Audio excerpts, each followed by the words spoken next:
মুখ্যমন্ত্রী পদে মমতা বন্দ্যোপাধ্যায় দ্বিতীয়বার শপথ নেওয়ার 6 মাসের মধ্যেই বিধানসভাতে অনাস্থা আনতে চলেছে কংগ্রেস। প্রস্তাব সমর্থনে তৈরি রয়েছে বামেরাও। বিরোধীরা যখন সরকারকে বিপাকে ফেলতে চাইছে, তখন নোট বিতর্ককে বিধানসভার অন্দরে নিয়ে এসে মানুষকে বার্তা দিতে চাইছে শাসক দল। নোট বিতর্কে মোদী সরকারের বিরুদ্ধে ভারত পরিক্রমা শুরু করেছেন মুখ্যমন্ত্রী। দিল্লি, লখনৌ, পাটনায় জনসভার পর এবার বিধানসভাতেও বিষয়টি নথিবদ্ধ করে রাখতে চাইছেন তিনি। 5ই ডিসেম্বর বিধানসভায় নোট বাতিলে মানুষের দুর্ভোগ নিয়ে 2.5 ঘন্টা আলোচনার পর প্রস্তাব গ্রহণ করতে চাইছে সরকার।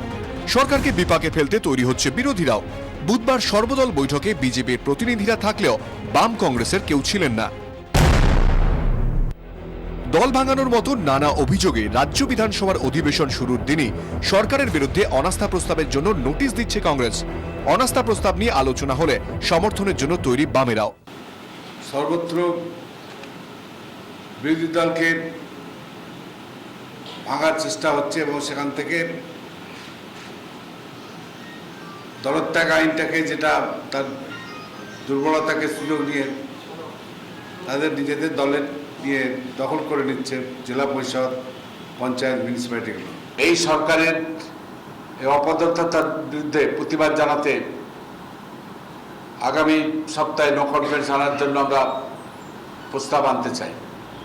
কার্যত এই সরকারের প্রতি মানুষের খুব কনফিডেন্স আছে, এটা যারা মনে করছেন তারা মূর্খের স্বর্গে বাস করছেন। এত কনফিডেন্স সরকারের প্রতি যে স্বাধীনতার পরে সবচাইতে বেশি মার্জিনে, রেকর্ড মার্জিনে একটা বিধানসভা জিততে হয়, এটা মানুষের প্রতি কনফিডেন্সের লক্ষণ না। বা মানুষের যদি শাসক দলের প্রতি কনফিডেন্স থাকতো তাহলে এটা করতে হতো না। চূড়ান্ত ইনকনফিডেন্স মানুষেরও আছে, সেটা শাসক দল বুঝতে পারছে বলে কমপ্লিট দখলদারির মনোভাবে প্রশাসনকে চালাচ্ছে।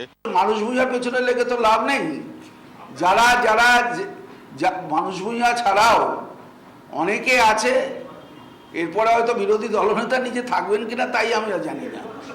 এরকম একটা অবস্থার সৃষ্টি হয়েছে। আর সিপিএমেরও দেখুন কি অবস্থা হয়েছে, যে নিজেরাই বন্ধ রাখছে, নিজেরাই ভুল শিক্ষা নিলাম বলছে। মানে আমি বলবো ভারসাম্যহীন এই জোট, ভারসাম্যহীন এই দুটো দল। শুক্রবার থেকে শুরু হচ্ছে রাজ্য বিধানসভার অধিবেশন।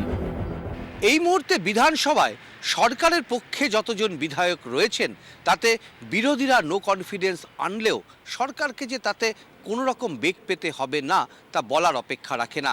কিন্তু যে সমস্ত বিধায়করা দলত্যাগ করে তৃণমূল কংগ্রেসে যোগ দিয়েছেন তাদের কি ভূমিকা হবে নো কনফিডেন্স মোশনে, সকলের কিন্তু নজর থাকবে সেদিকেই।